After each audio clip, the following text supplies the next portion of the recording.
why do I need an ideal customer? So this came about, why we're doing this, why do I need? So we're not looking at the structure of how, that will come in a few weeks' time, how to work this out, but we're looking at the why. And the reason this came about was in conversation with Steve, and Steve Oakey, as you know, is part of the Toolbox team. And in conversation with Steve, we sort of came to the realization that some people were not doing their ideal customer. They weren't working it out because they didn't understand the value in why they should be doing it. They didn't get what the purpose was. And so I do, to an extent, understand that, because most of the time we're more focused on working on the tools, getting the job done, rather than developing the business. And I guess my advice, or my aim, is to try and get you to think more about working on the business rather than the actual in the business role that we do. I mean, we're all here because we're tradesmen of one description or another, electricians, heating engineers, plumbers, or whatever. But I'll use the word electrician just for ease, save me having to repeat that all the time. But we're all here because we are electricians, and we've learned how to operate these hands. And nobody really up to now has been teaching us how to make a business out of what we do. So we tend to miss out on some of the very simplistic and obvious things that can bring business into us. And a lot of the things that we see other organizations and the corporates and the big stores and shops and stuff doing, but we don't put it into play. We see it in our day-to-day life. It's all around us, but we don't put it into play for our business. And we just go out and try and transact business by getting jobs without actually appreciating that if we put more effort behind that, we can actually get better jobs, better paying jobs with better paying people, and so on and so forth. So changing the mindset to understand that it's not just about putting your name out there and saying, I want an electrical job. You can make your life a hell of a lot easier by understanding a number of different things about how you target people and who you target and how you get them into your business. And, we talk in the Toolbox, and I've demonstrated in the Toolbox, and there's the training in the Toolbox on how to figure out who your ideal customer is, how to work it out. But, trying now to explain to you the importance and the reason behind doing that, because I believe if you understand the why, then you're more likely to give it a shot and do it and work it out, and not do it in a half-hearted way. The positioning is about positioning us as the expert within our local community. Then we have awareness. That's all about the advertising, which is what most people confuse with marketing. And marketing is, believe it or not, all of this. Advertising is only one small part of marketing your business. So we look at the awareness. Then we look at the relationships. That is the building the relationships with the customers so that they do come back to you for repeat business. They do give you testimonials. They do refer people back onto you as well. And building relationship with the customer makes sure that basically your life is easy and runs smooth. Then we've got the communication element, which is all about keeping in touch, and we cover all aspects of communication in that, and then systemizing, making sure that you're not spending your life running your business, that your business at a marketing and business development level is at least semi-systemized, so that you have a marketing calendar in place, you have a business plan in place, and you know what direction your business is taking. So the whole element of your ideal customer fits into this first area that we look at. This, and over the coming months, we're going to go back down through each element of these, so that you get a deeper understanding of where they all fit in what we do inside the Toolbox. So with the ideal customer, it fits into the whole thing of creating a niche and specializing, because within that segment, we look at what is it that you do as an electrician, and we all know that we all do different things. This is the stuff we covered last week, not last week, the week before, so I'm not going into great depth in this. Then we look at the where do you do that, the geography of where do you want to actually ply your trade, because you don't want to be traveling miles, you don't want to be going away and staying overnight, you don't want to be dragged away from your family, you don't want to be stuck in traffic. So you got to start looking at how do you dominate a given area preferably an area within sort of 10 to 15 miles of where you actually live or where your business is based, so that you're not stretching yourself all of the time. And then the third component to that is, who is it we actually want to work with? And that's where we got to sort of week before last. And now what we want to look at is, why do we need to understand who we want to work with? So looking at the ideal customer and where it fits within the whole specializing area, where it fits into that first component of the 6 steps, we need to understand why. So we demonstrate how, and we will go through that in a couple of weeks' time. We'll go through the how all over again for you guys.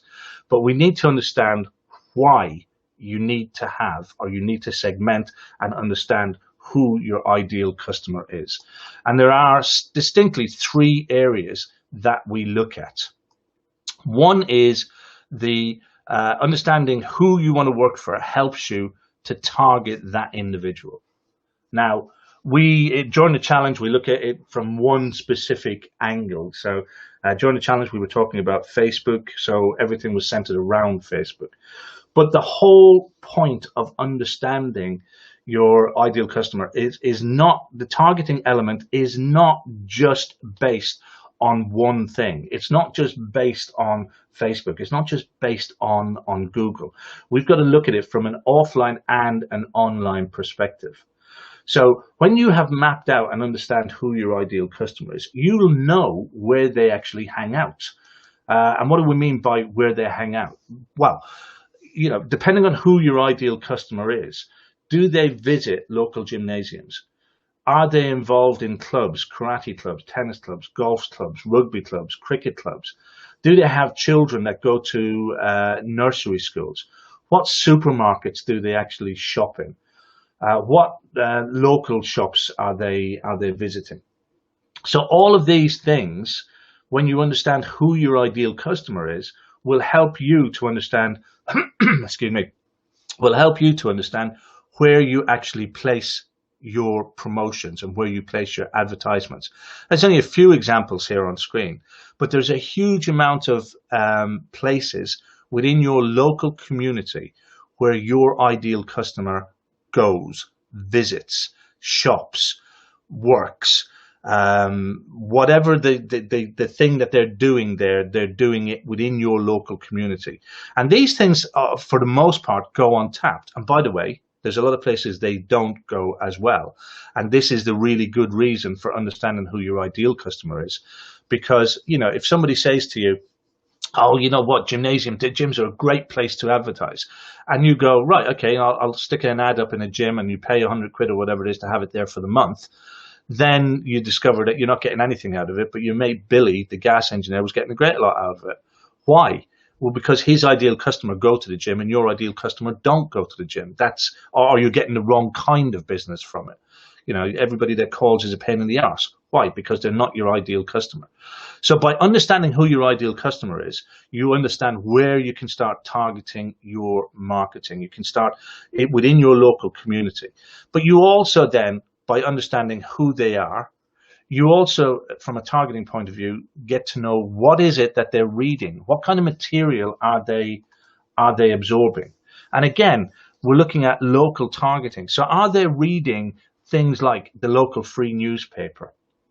Are they looking at the local community magazines? Are they absorbing information in that way? Are they involved in the local church, the local parish magazines? Are they getting those? Are they involved, again, in clubs and getting club publications like the local tennis club or the golf club or any of those? So this targeting is not only about where they show up, but it's also about what in their local community are they absorbing? How are they absorbing information? What are they reading? What are they doing? And there's a lot, again, of this type of stuff that goes untapped. I was surprised in starting the toolbox. I was surprised at the number of people who were unaware of the fact that most local communities have a local community magazine or a local community business directory. And they're quite often an untapped resource by many tradespeople because they just don't know that they exist. people don't know that they can actually have an article published in the local newspaper quite easily. And even today, many people miss out on that. And the bottom line is, with your local free paper, your local newspaper, quite often they're crying out for content. They're looking for people to help provide local interest. So when you can go to them at various different times in the year, so we'll take Christmas because it's the easiest one, but if you can go to the local newspaper at Christmas with an article that you've written about electrical safety in the home around the Christmas period, or around electrical safety about putting out your Christmas lights, which everybody does themselves. They're doing their outdoor lights themselves. Well, most people do. Some people hire S.P.A.R.K.S to do it. But if you can provide that kind of content for a local newspaper, and you can be imaginative and provide some form of content throughout the course of the year for these local newspapers, they will, in most cases, bite your hand off because they're hungry for the content. They want stuff to fill the pages, and the better it serves the local community. In other words, if the community are going to get value from it, then they want to do it. And if it's written by somebody in the community, even better still. So you have options to do that, but again, it's knowing, is it worth your time putting the effort into doing that? And if your ideal customer is reading this type of material, then damn right it's worth your time putting effort into writing an article for a magazine, writing an article for a newspaper, putting an article. And I'm not just talking about advertising. Of course, you would advertise in these outlets as well. But I'm talking about preparing articles that people would read, which is helping to position you as an expert. But again, there's no point in you putting an article in the local tennis magazine if your ideal customer is not attending the local tennis club. Understand? So it is about understanding who your ideal customer is so that you can target them. And hopefully, guys, let me see some thumbs, hearts, and smiley faces if you're understanding the value in this beyond what's coming next, which is talking about the keywords and things that we talked about during the challenge. Because this is only one small part of the whole targeting thing. But it, again, as I say, it's one small part, but it is big in its own right as well. Because again, when you understand who your ideal customer is, you can target the demographics and the psychographics based on that ideal customer.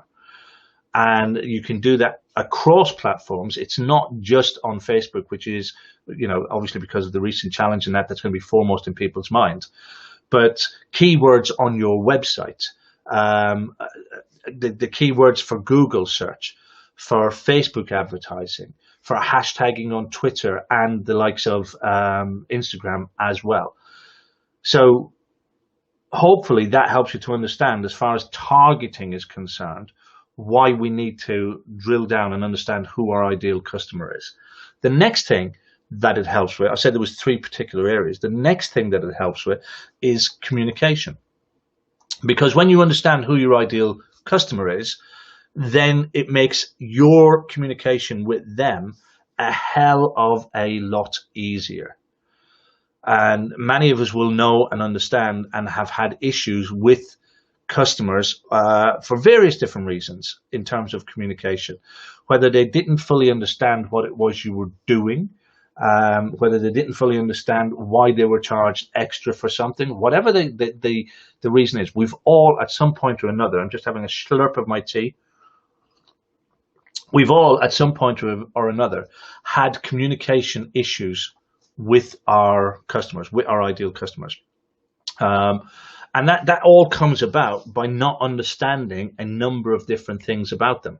Now, again, this morning, I'm going to talk about these things, but I'm not going to teach them, because we've done teaching on these in the toolbox previously, and I will go over them again. Okay. But, as far as communication is concerned, there's a couple of things we need to work on and we need to understand as far as our ideal customer is concerned.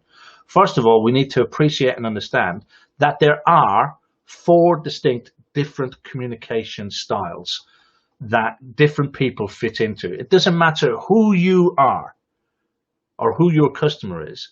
They fit into one of these styles of communication. And don't be put off by the terminologies. These are things that were mapped out by, it's not like I've created this. This has been mapped out by psychologists And it's understood that there are four particular ways of communicating. There are people who communicate in a passive way, people who communicate in an aggressive way, people who are passive aggressive, and people who are assertive. When you understand the communication style of your ideal customer, you can match that style. And matching it doesn't necessarily mean that, if they're passive, it doesn't mean that you have to be passive. If they're passive, I'm not going to start teaching it. I don't. I could easily go into too much detail on this, but you could match their passiveness by being assertive. But you need to understand what their style is in order to know what to match it with.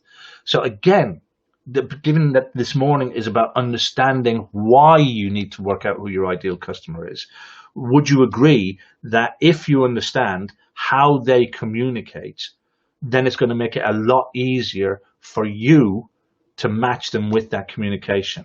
And when you can match their communication, you can build rapport. And when you can build rapport, then people are more likely to trust you. And if they're more likely to trust you, they're more likely to use your services and continue to use your services.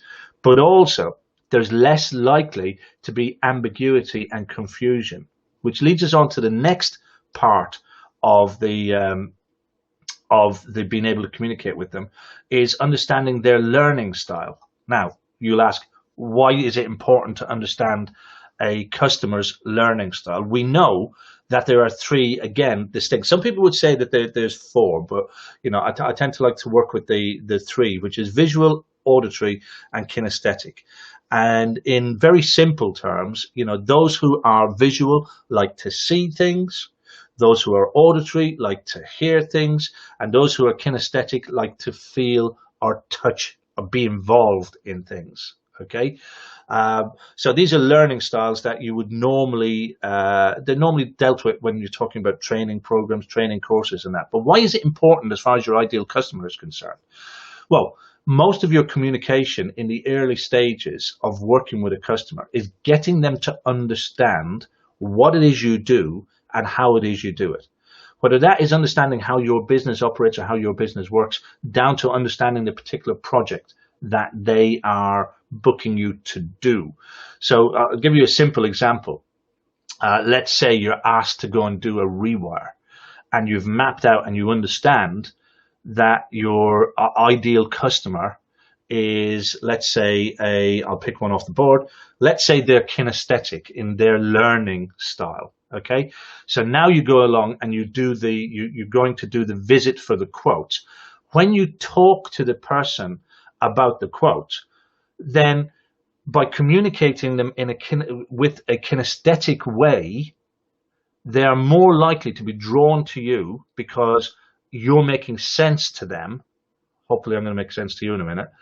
And the way to deal with them kinesthetically is because you know that these kind of people like to touch and feel stuff. That's when you would bring in perhaps a sample from your van of the type of Chrome socket or the type of MK socket or whatever that you're going to actually use on the property. And this might sound like such a simple thing, but to have one of those and hand it to them while you're talking to them and you're saying, yeah, we're going to install, according to your scheme, what you're looking for is 14 of these in the property. So these are the ones we normally install. What do you think about that? Or is there something different you're looking for? And you hand it to them and they hold it. So because they're not visual, you don't want to show them a picture or a photograph. You may want to do that as well. But the fact of giving them something to hold and touch, you're now communicating at their level. Okay, so in the very same scenario, if somebody was visual, then that's the one where you would take out the catalog and you'd say, well, these are the types of light fittings. So they're seeing, they've got the visual element to it. So they're seeing what it is you're going to actually do. The visual ones, these are the type of people that you would draw out plans for. So when you're talking to them about where you're going to put cables and things, you would literally just sketch it out in your notebook and show it to them. Because that's how they communicate. You just talking to them becomes blah, blah, blah, blah, blah, because that's not their communication style. That's an auditory person's communication style. When you start to involve them by kinesthetically, if that's how they learn, kinesthetically, then you hand them things, you involve them in things, you get them to do things. Silly, this sounds really silly, but silly little things. If they're kinesthetic, they want to get involved. They want to hold, touch, and feel. These are the ones who come up alongside you when you're working on your light switch, and they're trying to dig into your toolbox and hand you the next screwdriver that you want, or they want to hold something. Do it. Let them, here, hang on to that for a minute. Take that in your hand. Fine. These are the kinesthetic people. Okay, the auditory people are the ones who are happy for you to describe. And when you describe to auditory people, you want to describe in detail, not just short bursts. You want to give them good, colorful descriptions of what it is that you actually do. And by understanding this about your ideal customer, helps you to build up the rapport, helps you to build up the trust, helps people to think, well, fuck it, he understands me. This guy gets me. You know, if I'm talking to a kinesthetic person and I'm constantly handing them stuff and showing them stuff and letting them touch stuff and taking them around and showing them where the chase will go down the wall and getting them to feel the bump in the wall, and if I'm getting them involved in that level, they are now bonding with me, thinking this guy gets me, he understands me, he knows me. So understanding that part of what your ideal customer wants from you or needs from you in order to build that relationship is extremely important as well. And then, of course, the next thing it gives you in terms of communication is, by understanding who they are, it gives you the words that you would use as far as writing your blogs, how you would style a letter, what kind of words and tones and phrases you would use when writing a letter, or how you construct your videos. What are the words and phrases and such like that you would actually use when creating a video for them as well.